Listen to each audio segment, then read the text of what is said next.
Wild celery has a long history of cultivation. Being one of the oldest vegetables with recorded history, wild celery has been used by ancient Egyptians and Romans.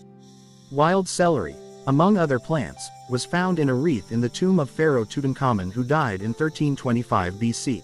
Keep the soil around your wild celery plants consistently moist, but make sure that it drains well to avoid root rot.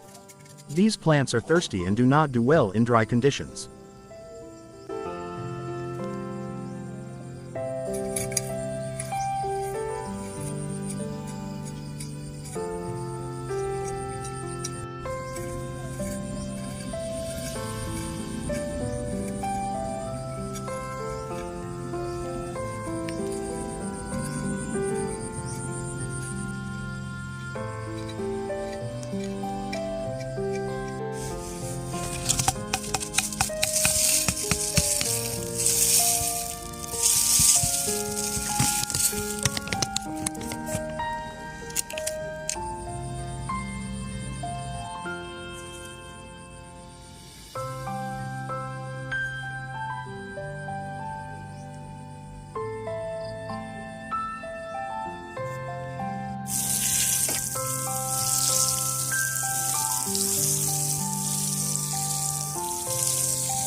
Regular feeding of balanced fertilizer helps wild celery plants to thrive.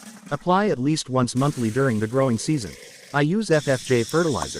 If you want to know how it made, click the link on the description.